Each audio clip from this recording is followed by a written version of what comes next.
We are live. This is Literary Roadhouse. One short story once a week. I'm Anais. I'm Rami. And I'm Maya.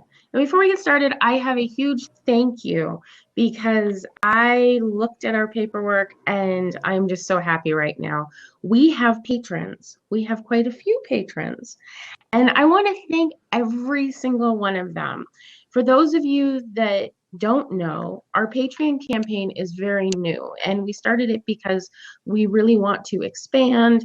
We want to get a professional audio editor so that the shows will come out on time. And it'll just be a lot easier in order to expand if we have an audio editor. And frankly, I'm shocked. I was not expecting this many amazing people to come out. And I just wanted to give a shout out to every single one of them. Now, I don't have their permissions to give their full names, but I'm going to really quickly say thank you, Dark and More, and Daniela, and Molly, and Raquel. I feel a bit like Romper Room. I see you, Helena, and Norma, and Maria, and I see you, Gabriel, and Jessica.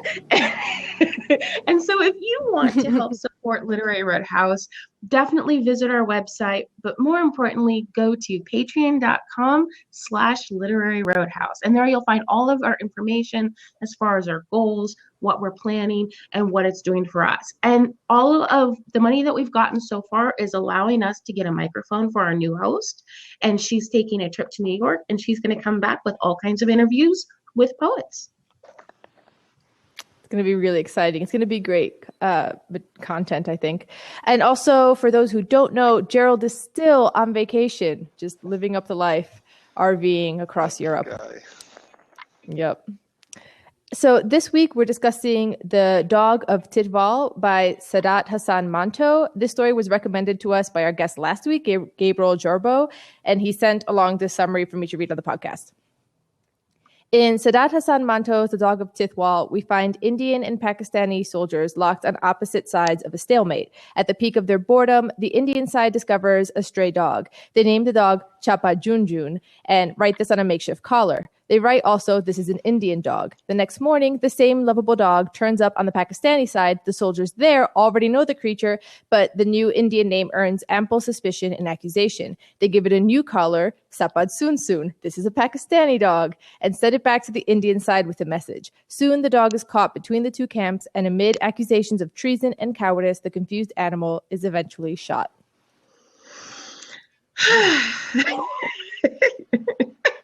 So where do we start with this one? You know where we start? We start where we always start, top level. How did everyone like this story?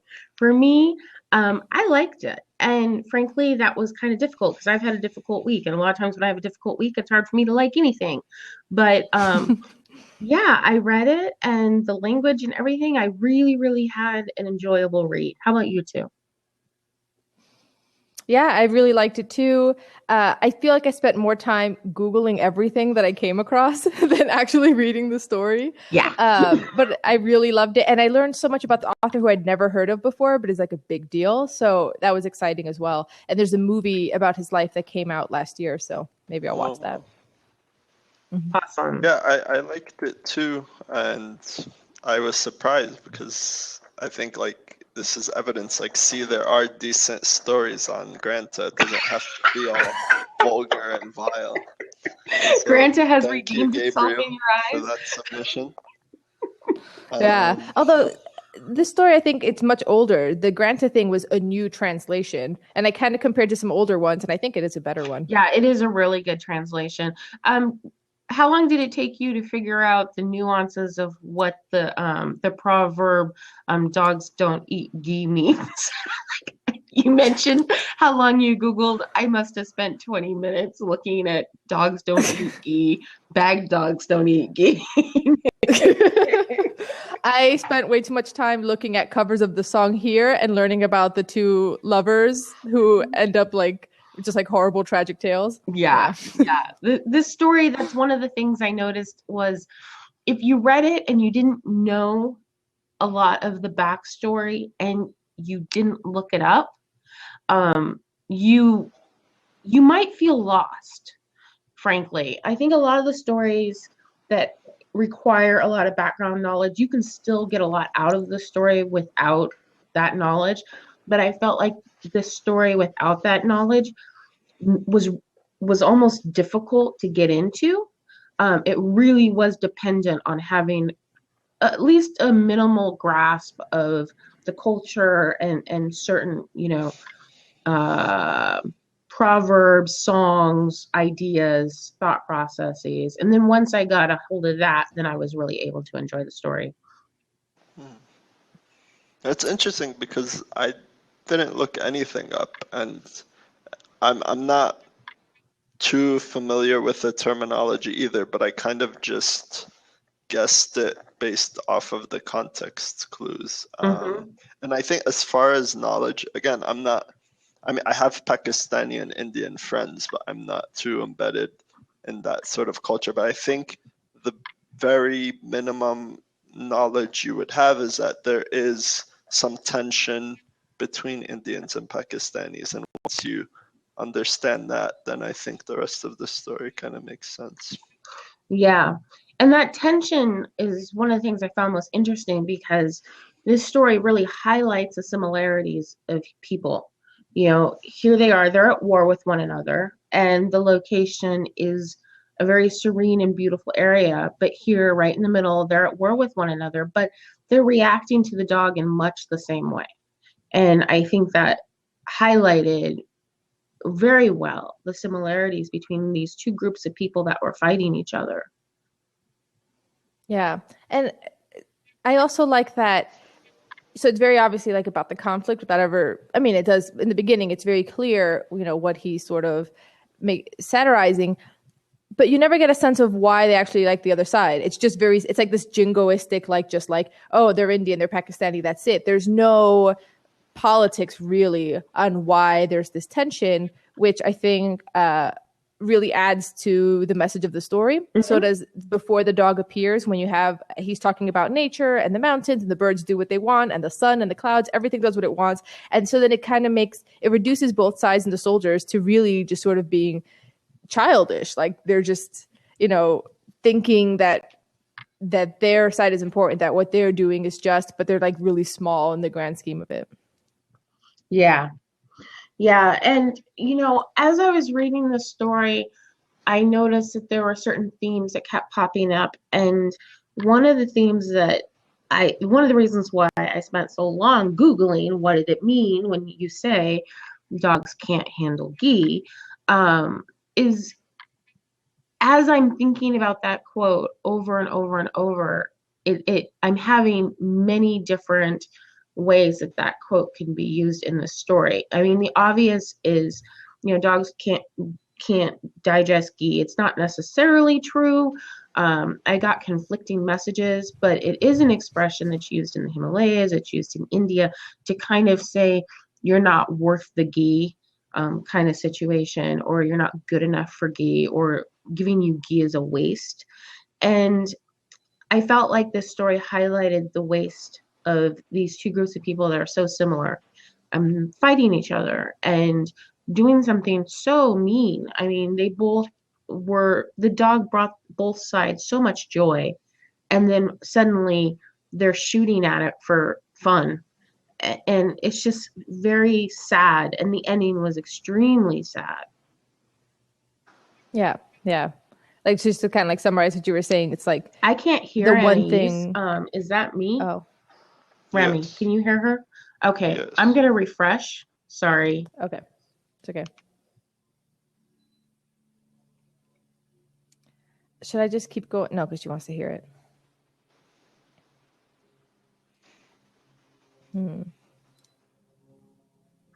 Of course, I want to hear your amazing insights, anyways.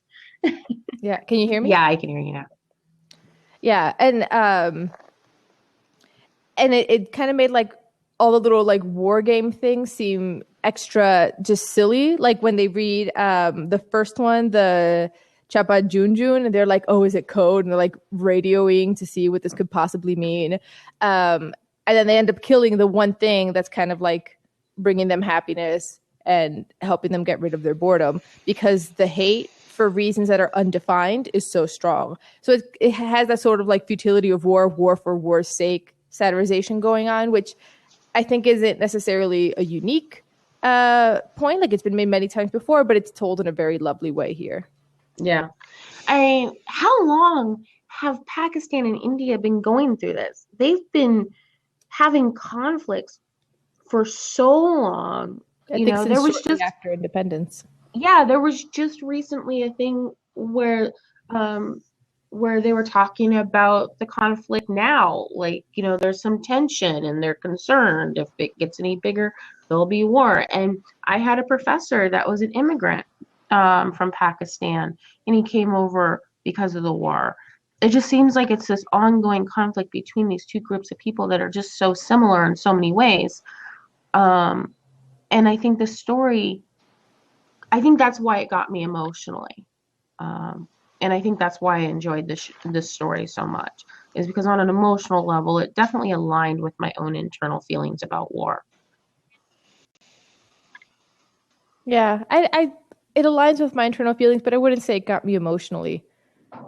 It's told in a kind of removed way for me. Like I didn't feel very close to any of the characters, so I still liked what it was doing. It kind of had like a morality tale kind of feel, but with a bit more story, with a bit more plot. Oh, she's gone again.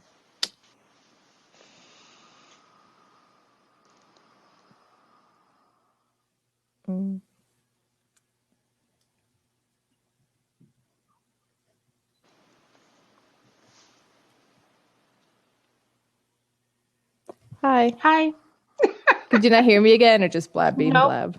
Nope. All of a sudden you go black, and then it says connection loss, and I can't hear, and there's nothing. And so it doesn't come back until I refresh.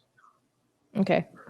I was just saying that it wasn't too emotional for me because it felt kind of removed and like a morality tale. So, you don't get close with anyone. You don't necessarily feel a loss. I mean, it's always sad when animals die, but like, it's like fiction and it's illustrating a point. So I didn't get too wrapped up in it.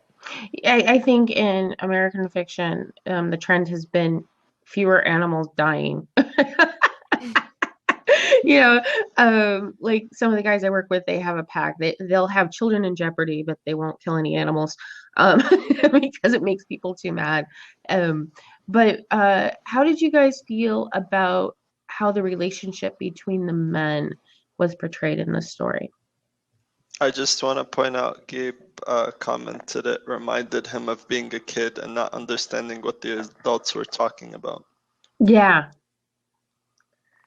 Yeah. I didn't necessarily feel that way, but I'm just putting it on the record. Yeah. It's a cool comment. Yeah, I felt that way in the beginning, and then I looked up a few things, and then I felt a little bit more like, okay, I've got my sea legs. I know where I'm at. Yeah, there was something about the way that the men related to each other that even though it's a completely different culture from like Latin culture, but just this whole like people randomly breaking out in song, like it kind of reminded me a little bit of, maybe it's like a hot weather thing that people just do that, like if you live in like a tropical zone, you're going to break out in song.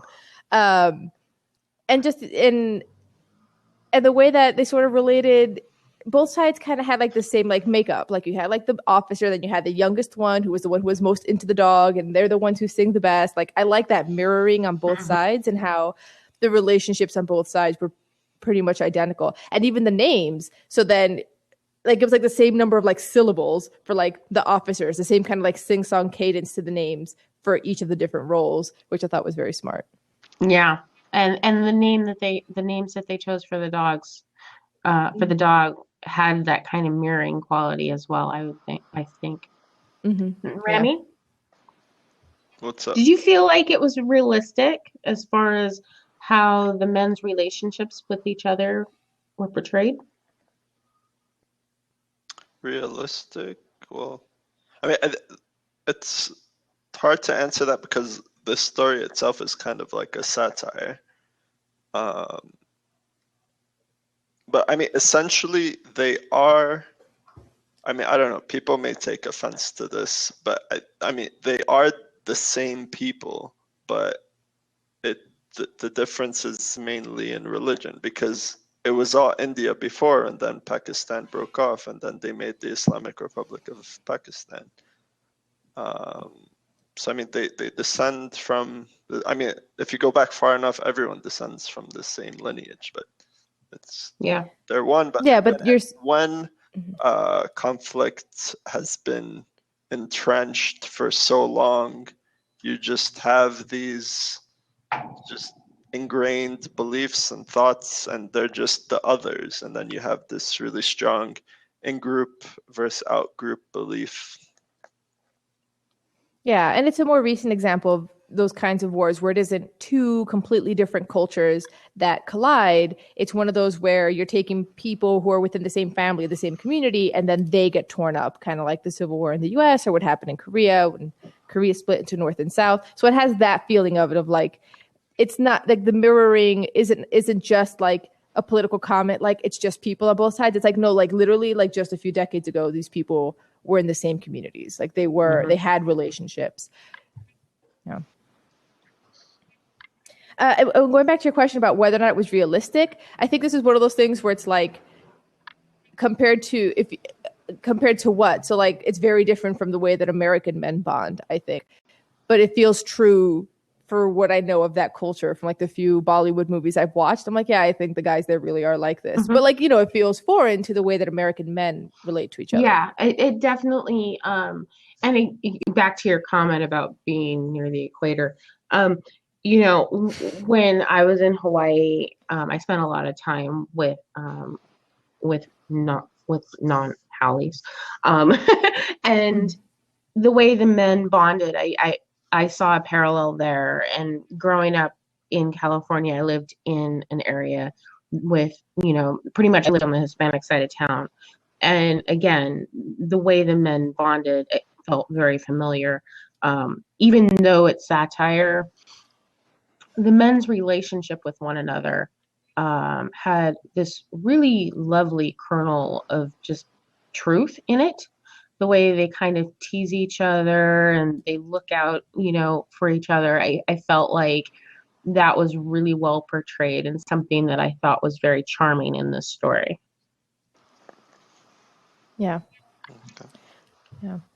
But I think this is one of those stories that for me, it becomes a little difficult to discuss because I feel like the point's there. It's not subtle. Like he makes his point well and it's told in a lovely way. It's very short. And then once you get to that nugget, it's like you take that with you, but then now what? It's not one of those like super chewy, all the layers kind of story. I mean, maybe there's more with the cultural references that I'm missing, but like the heart of it is exposed, I think. Like he's not subtle about it.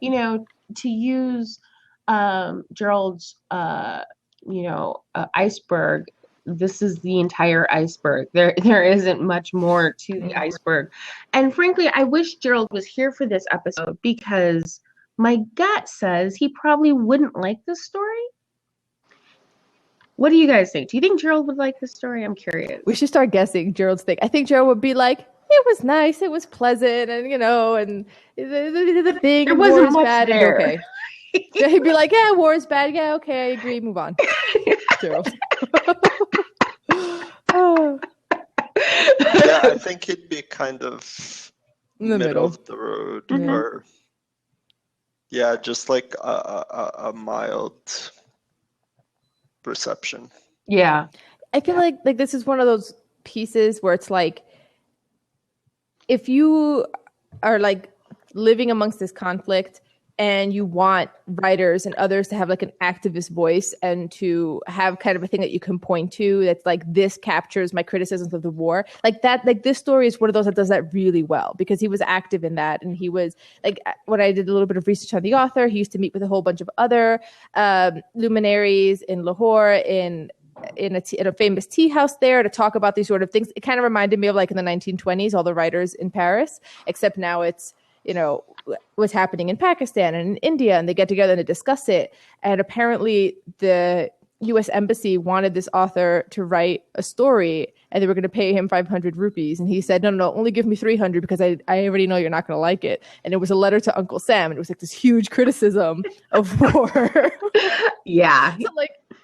So it's one of those things where it's like, this story is really important in the context of its time, its culture, what the author was doing, his criticisms. Yeah, we'll get her back. Yeah. I'm glad you said that because I was like, That's not how it's been looking when it's my problem. Oh, this is what's been happening?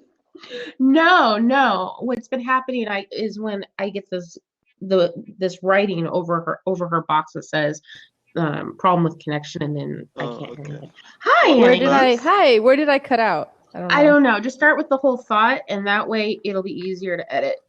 Yeah.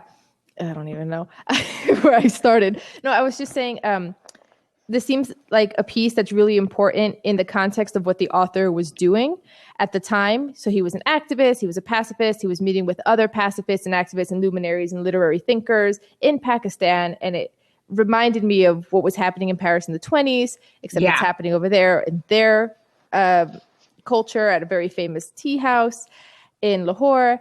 And I was telling the story of when the US Embassy wanted to pay him 500 rupees to write a short story, which was a huge sum back then. And he said, no, only pay me 300 rupees because you're not going to like what I'm going to write. And then he wrote a letter to Uncle Sam, which was this like scathing criticism of, US aggression and war. So I feel like this story in that context is where it resonates strongest. Like you need to be somebody who wants these voices because you're frustrated with what you're seeing around you. But outside of it, it's like it's still really nice and you agree with it, but you don't feel it the same because you're not living it. And I think that's what's happening with me when I read this story. Yeah, I think you're right that you don't feel it the same, but it's an approachable story. And I feel like when you're bringing in people into this type of criticism,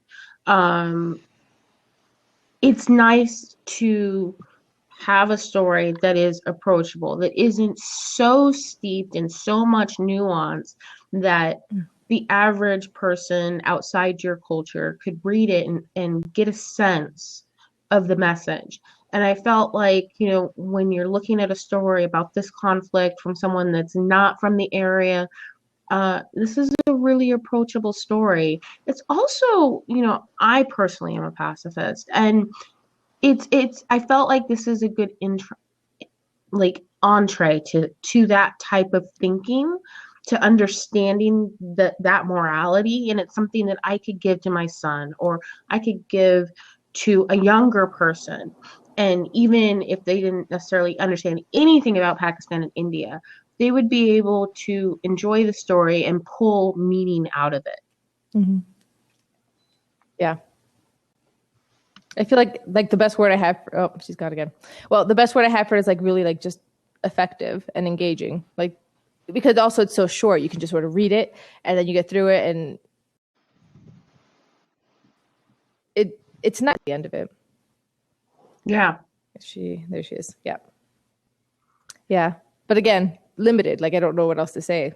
Well, yeah. Now, one thing I would like to say is it took me a while to get into the story. The first section is very musical, but in a way that doesn't lend itself to pulling you into the story. It definitely created a separation between me and the story, and it maintained that distance throughout the story. And in some respects, I think that's good, because if I'd been too close, I might have shut off to some of the emotions, because war stories can be difficult to read if they're too close. At the same time, while I was enjoying the story and I was enjoying the musicality and I was enjoying the thoughts, I can't say that I was deeply emotionally invested in any of the characters. Yeah, no, it's distant, but that's why I said earlier it feels like a morality tale. It's got that yeah, and here there's a boy who found a flower, like that kind of. Exactly. Yeah. So true. Well, since this is a short story, very short, was there anything else you guys wanted to touch on before we go ahead and submit our stories for next week?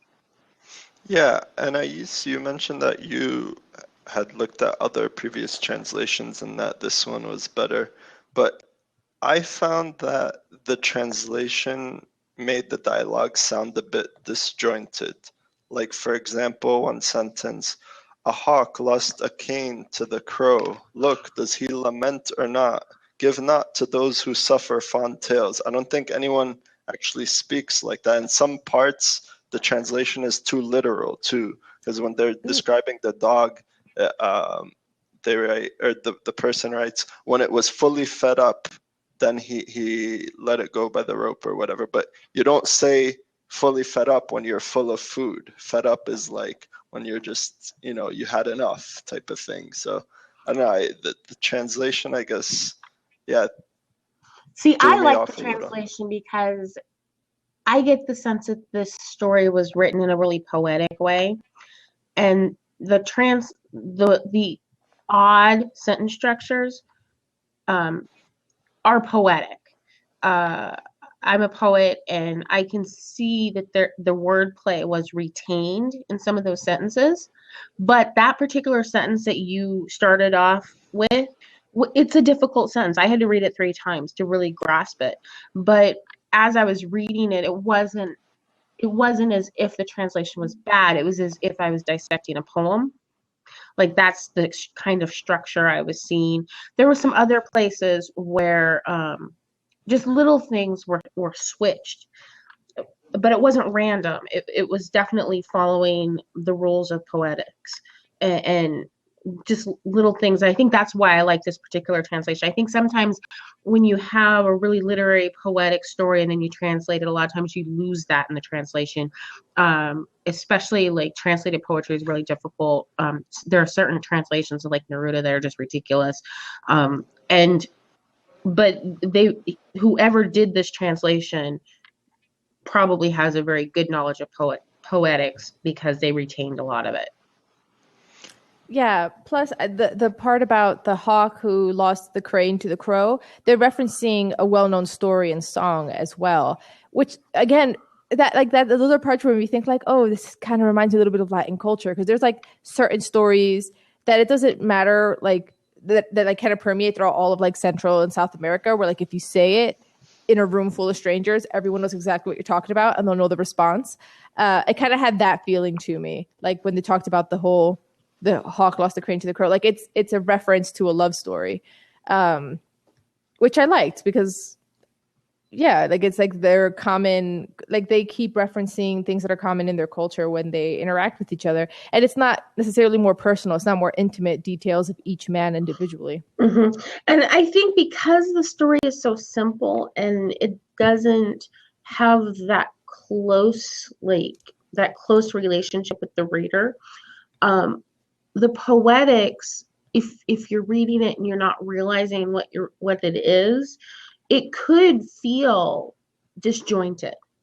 There were parts of the story that I had to read a couple times in the beginning until I got an idea of how it was written. And then as I finished the story, it flowed in a very different way.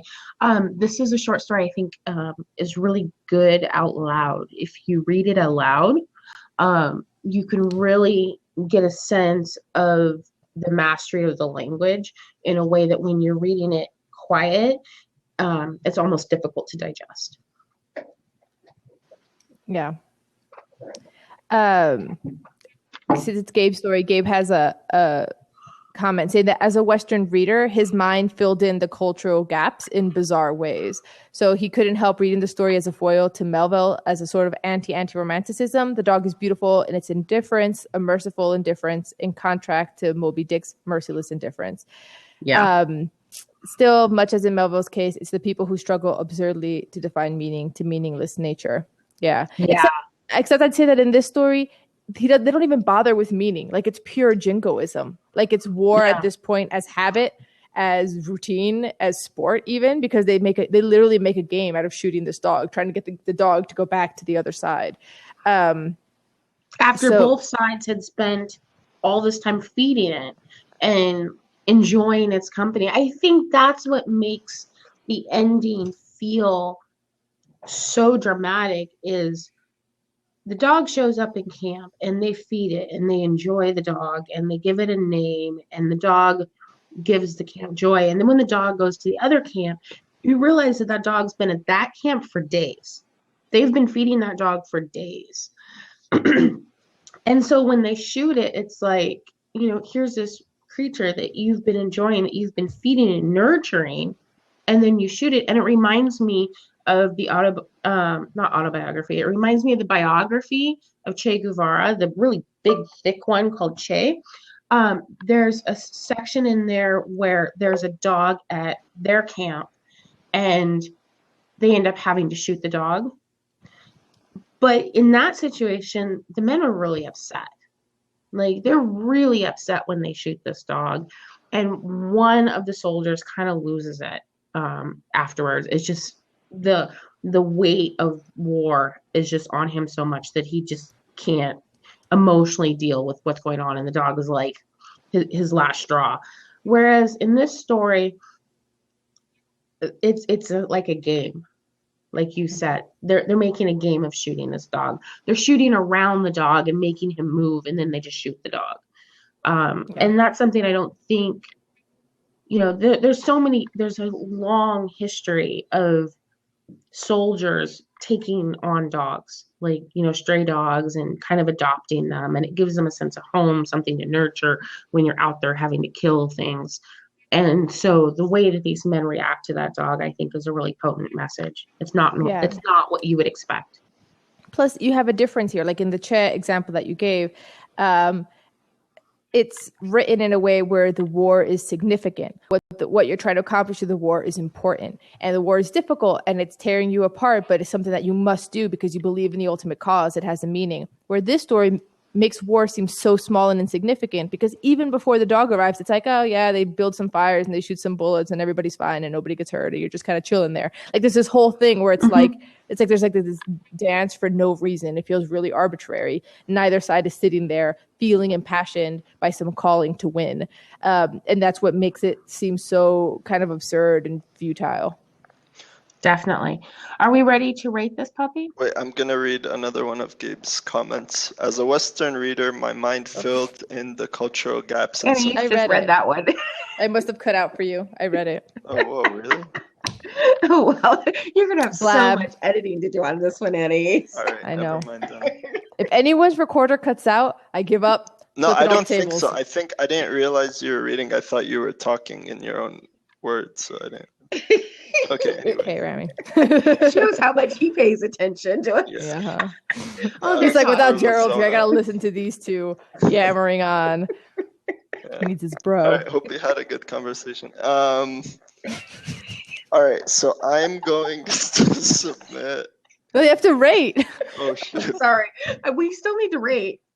Okay, I'll start with that. Then. I'll give it a. Oh no. Just rate. It'll give it a 5. Okay. Yeah. I'm torn between a 4.5 and a 5, but I think the conversation pushed me to a 5. Same here. It's so simple. I have a hard time giving really, really simple stories 5s because there isn't a whole lot to dissect. Yeah. But there is a beautiful musicality to the language, the use of poetics, the fact that the translation managed to maintain the poetics, and the satire is really subtle. So it's not like the kind of satire where I'm laughing and it's just so absurd. It's not absurdist satire at all. It's a very subtle satire, and it was done with extreme skill. So I'm giving it a 5. 5s across the board. Yeah. When does that happen? Like never. I don't think we've Gerald's ever not here. Yeah, Gerald wouldn't have given it a 5. He would have gone with a 4. I can feel it in my bones. This was a 4 for Gerald. Okay, I am submitting Escape from New York by Zadie Smith. Okay. Rami? I'm going to go with A Very Old Man with Enormous Wings by Gabriel Garcia Marquez. Didn't we already read that one? No, we didn't. No, we read the most handsomest drowned man in the world. Yeah. Oh, I must have read it then. I'm like, didn't we? Yeah. You must have, yeah. On the show we did the drowned man. Okay. So of these stories are exciting. I like Gabriel. Yeah. I like both. Although I almost kind of want to do the Marquez one when Gerald's here, just because his kind of he doesn't like magical realism. For those who don't know. Okay. So the quiz is about dog breeds. This quiz was also designed, thoughtfully planned by Gabriel. Okay. So Maya first. Oh, I need to probably keep score. Maya. Pembroke and Cardigan are varieties of this breed. Is it a Corgi, Labrador, Collie, or Poodle? Corgi. Yes. Rami. Which of these breeds is a sight hound?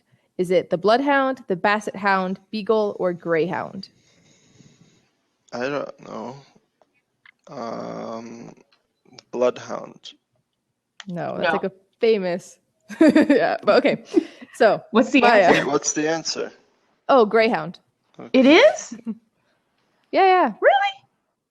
Yeah, greyhounds are sight hounds mean that they hunt with sight and they go really fast, and then nose hounds are like they sniff everything out and they have endurance. Even with those big snouts, they're still sight hounds. Okay. Yeah, they have their eyes like super close together and they have the big chest. Interesting. I went through a phase where like I was hardcore into dogs. Like, Okay. all the breeds. Yeah.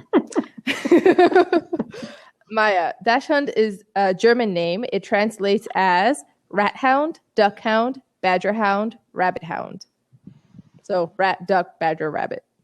Badger hound. Yes, badger. It's small enough to go in a badger hole. Mm-hmm.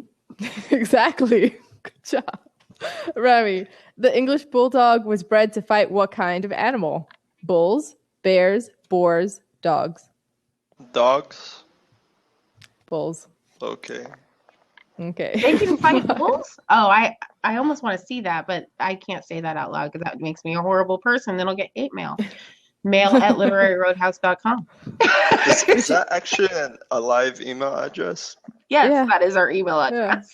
That's how we log into everything, Remy. Don't say that. And the hackers come en masse. Good going, Annie. Oh, they know.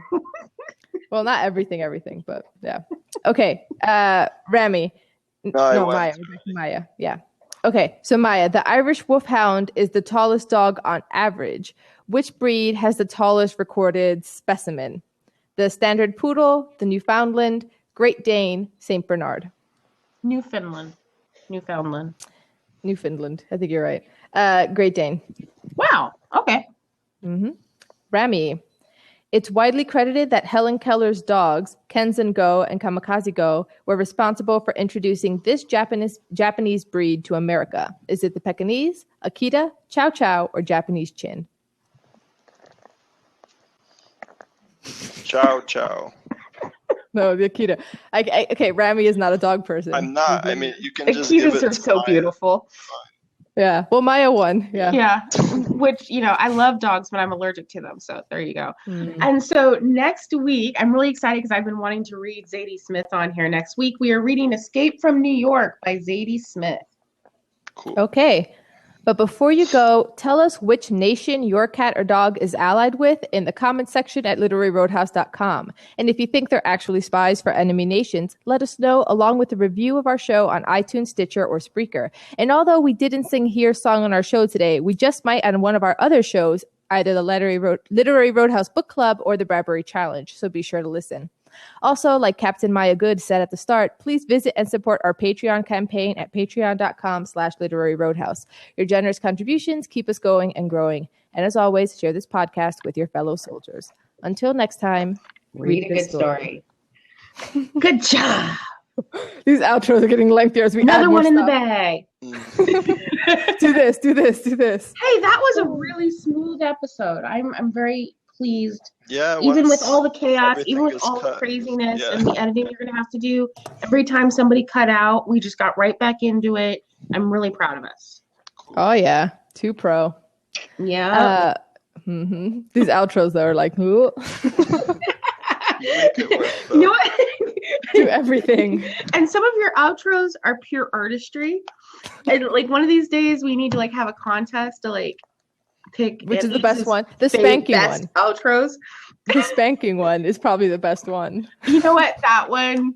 We should Yeah. have an Aisa's outro compilation and put it on YouTube. Yeah, that right along with Gerald's nah, nah, nah, and then all his little mutterings. Where am I? What is wrong with you? Are you stupid? All the stuff that goes on Mutters under so his much. breath. Yes, so much. Okay, I want to thank everyone that listened. It was wonderful having you, Gail and Gabriel. You guys are wonderful, and we really appreciate your support. Oh, thanks, Gail. She says she's here for the outro. Yeah. Did you hear the spanking one? Because Maybe we should have another podcast. It's just outro. It's just outro. Just do this. Oh. The outro to Delira. Yeah. So good. So good. It seems like when the more absurd the stories get, the better your outro. You need inspiration. Like I can tell. Yeah, I need more to chew on. Story, and it's like the muse just hasn't contacted you that week, and then we read something that's like, what the hell? And then your outro is just like sky high. It's like banging. Although to be fair, like I write these outros like 10 minutes before going live.